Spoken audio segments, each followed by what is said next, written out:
26th of June, it's live Rumble 2. It's the best in white collar boxing, and it's coming at you live and exclusive on the KO Cup and Seconds Out. We are live from 6:45. You can't miss this.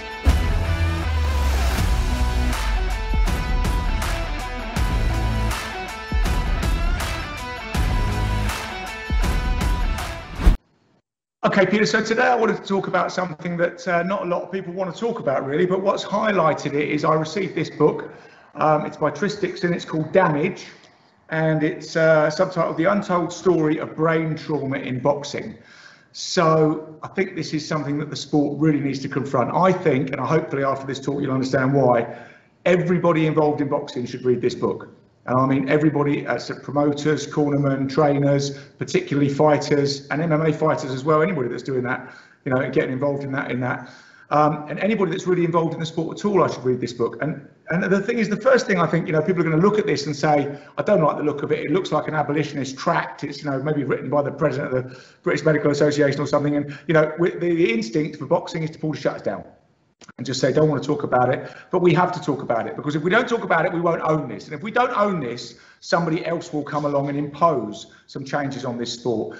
The first thing to notice about this book, if you're not familiar with who Tris Dixon is Tris Dixon is a boxing journalist and sports writer who's been writing brilliantly about boxing for the last 20 years. He was a former editor of Boxing News, you know, so he's been involved in the sport as an amateur boxer. And funny enough, I did a course about 10 years ago, British Boxing Board of Control training second course with Tris.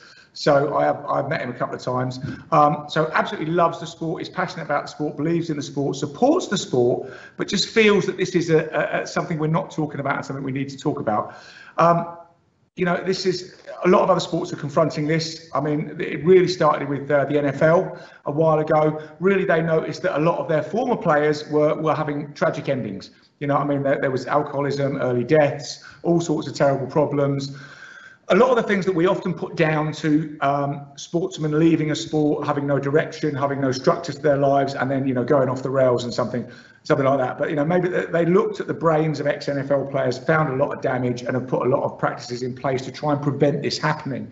You know, even my son's football team, you know, my son plays in the under-12s. They've stopped training headers now. That's come directly from the FA. They can play headers in the game, but they can't train headers.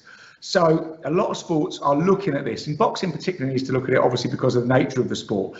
But like I say, the instinct is to put the shutters up, but Tris is an ally to this sport, you know, and he's intrinsically involved, he's right in this sport. So it's worth listening to what he's got to say, because he's not, you know, he is saying if we own this problem, we can deal with this problem, just as we've dealt with problems in the past. But the sport needs to move on a little bit. And to move on, you need to confront the reality of what the situation is. So the book really starts in 1928. And it starts with the publication by Dr. Harrison Maitland of a paper called Dementia Pugilistica. So what he had done is he had noticed, and again, a lot of this is joining the dots, and a lot of this is talking about things and clarifying things, quantifying things that we kind of already know, or find out that we already knew.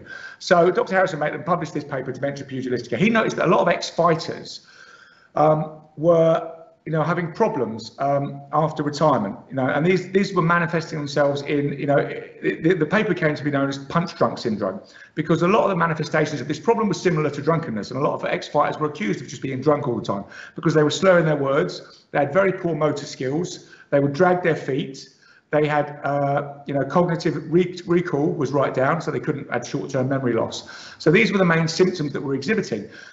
And you know, people put it down to a lot of things, and a lot of people in the gyms, a lot of the trainers were saying, look, this is happening. This is a reality. This is people that we see coming. No research had really been done on this before, and nothing had been properly quantified. But in 1928, you know, dementia pugilistica was coined when he wrote the paper, and it became known as punch drunk syndrome. We now know it. We now call it CTE, which is chronic traumatic encephalopathy.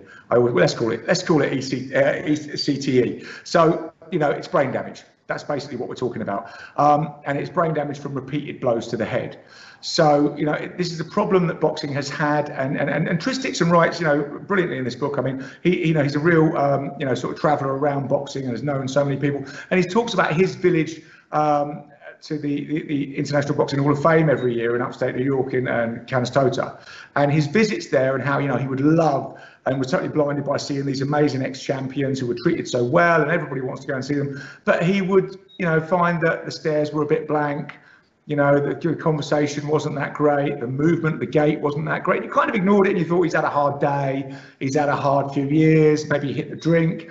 But then he started to see this repeated pattern in ex-fighters, and started to feel, well, maybe this is something else that needs looking at. And I think really we need to look at it in the context of what happens to fighters when they retire. This is something that boxing hasn't looked at.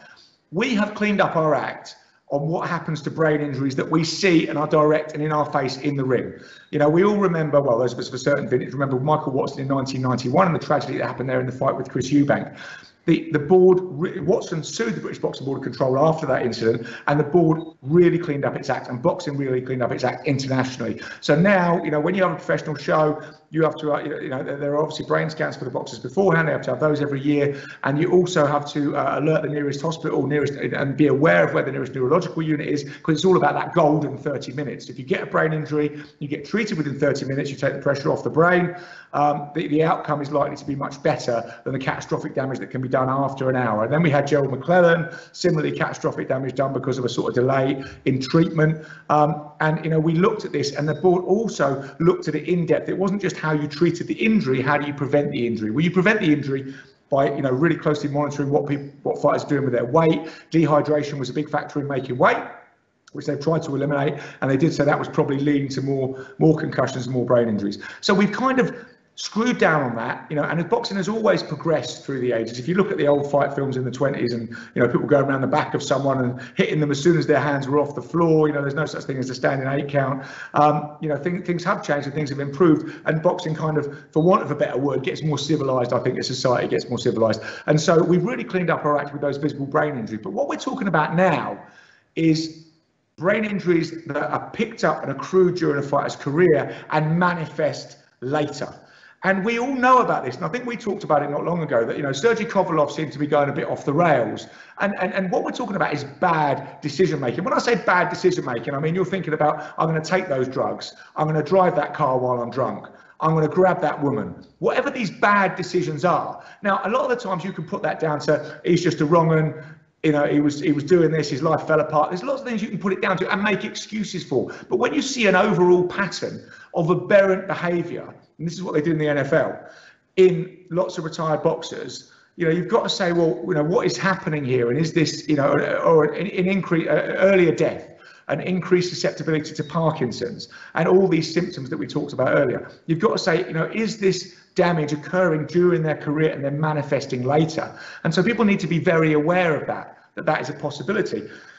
And again, the problem is we're talking about an inexact science. We're harvesting data now, on a much more, a much better basis, but we're still quite an inexact science. We don't really understand exactly, how this brain damage is occurring, but we can make a lot of informed speculations. And so, the question is, how are we going to clean this up, and how are we going to stop these things occurring or reduce them? Because nobody's talking about abolishing boxing, and this book is not about that. But it is saying boxing, you need to get your house in order. You need to move up with the times, just as football is, just as the NFL have done, just as rugby is. It's not going to kill the game. It's not going to change the game. We need to be a bit more careful. But some areas that are very good to look at are, and like I say, I would recommend everyone to read this book because it's a great journey through the world of boxing. But sparring, for a start, a lot of people are saying, there's a statistic in the book that 90% of this damage is occurring in sparring sessions. So, Mickey Ward, again, Mickey Ward talks a lot in the book, he's now quite damaged. I remember Mickey in those incredible fights, particularly with Arturo Gatti, a real warrior who did take a lot of punishment and left it all out there. But Mickey is saying it was the sparring. It was the sparring that did it, the day in, day out, hard sparring, headshots, getting what we would now think of as concussion in a sparring session. You've got a headache, everything's, things are a bit sore, you've been knocked down, you come back the next day and you spar. Because, again, we talked about this, the macho culture in boxing, saying, you don't admit that you're hurt, you don't admit that you're in pain, don't admit that you've got a headache, and you just go in and you spar again. And this is when the damage is being done. Obviously I've just read the book, so I'm just pulling quotes out of the book, but, Tris likens it to an earthquake. That first shot that you really feel, that first shot that gives you the bang in the head, the flash that knocks you down, that whatever, that might give you slight concussion, it's like an earthquake. So it shakes the foundations of the brain, but the foundations are still holding. But if you then go and take another shot and another shot and another shot, that's when the problems occur, and that's when the damage is done. So we've got to look at sparring, and also, you know, a culture which can manifest itself in boxing, again, from that macho thing of hard sparring. It differs among the gyms. I mean, for example, in Brendan Ingham's gym in Sheffield, you know, they would not head spar until just before a fight. They would just body spar the whole time for conditioning and to get used to movement and balance and everything else.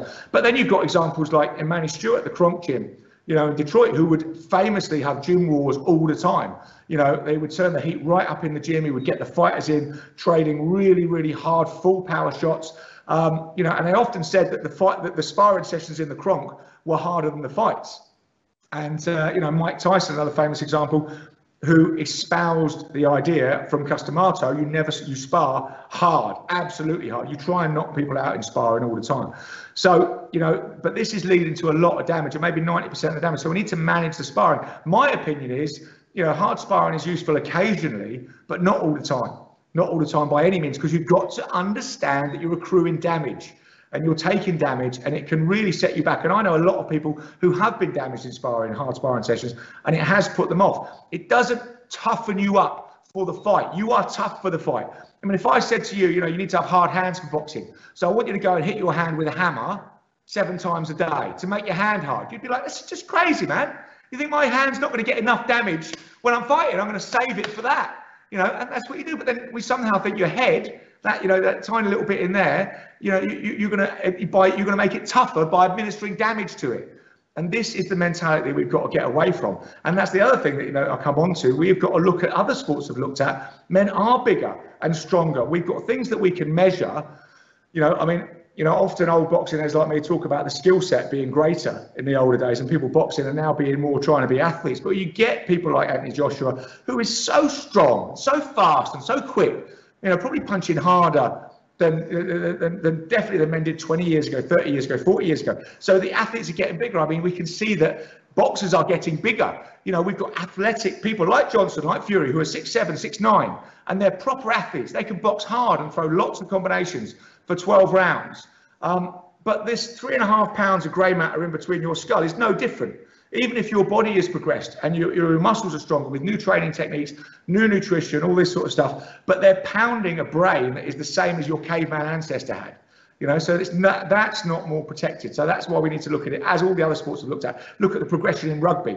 You know, those guys were 30 years ago, and the guys that are running now and doing 100 meters in just over 10 seconds at 16.5 stone. You know, so again, your body has changed, but your brain hasn't. So we've got to look at that and what we're therefore channeling through that little 3.5 pounds of grey matter. So sparring is a big thing to look at, and we need to manage it better. Within that, concussion management is something we need to look at. Again, it touches on the macho concept. But, you know, if you're getting concussed in sparring, you're getting knocked down, you shouldn't be coming in the gym sparring the next day. There are protocols in place if you fight and you get stopped, or you get knocked out, that you can't obviously fight for another 40, you get a 40-day suspension, and you're not allowed to spar, you know, for a period as well. But in the gym, that protocol doesn't exist. So people are sparring and getting injured and getting that concussion and coming back, and then get concussion on top of concussion. We maybe also need to look at concussion management within fights. And that would mean looking at, you know, if a fighter does lose consciousness but still makes it up, do you let him continue? Because if he's lost consciousness, he's gone down, then he probably is concussed when he gets up. We all know examples where fighters have done that and still won the fight. Okay, Peter, so concussion management. Another thing is cognitive tests on boxers. There's other ways to look at it other than looking at the wider structure of the brain, you know, which boxers do get when they get to, you know, traditionally get brain scans before, you know, every year before competing. And that look at the outer surface of the brain, but a lot of this damage is occurring deep inside the brain. So cognitive tests for boxers, for example, get a boxer in, see what his reaction times are, you know, see how fast, see what his, you know, his vocabulary is like, see how fast he, you know, how fast he talks, how fast he moves, how he jumps, how he walks. Things like that you can test every year, apart from just scanning the brain. The brain scan may say great, but it may be some damage deeper inside the brain, and that will manifest, like I say, in those cognitive abilities. So there are lots of things we can do for boxing to get its house in order. It's a ticking time bomb in the sport, and it needs to be addressed because of the nature of the sport. But we've always done this. We've always made it safer. And if we own it from within inside the sport and make it safer, it's going to be much better than some sort of outside agency or giving you know, brickbats to the opponents of boxing. So I think boxing needs to get itself in order. And like I would say, Damage by Tris Dixon, it's a fascinating read. He's a brilliant writer on boxing. He's a passionate lover of boxing. You know, for want of a better phrase, he's one of us. You know, this is the voice we need to listen to. Everybody in boxing should be reading this, and we should be acting accordingly, you know, to get our house in order. So that's my recommendation for the week.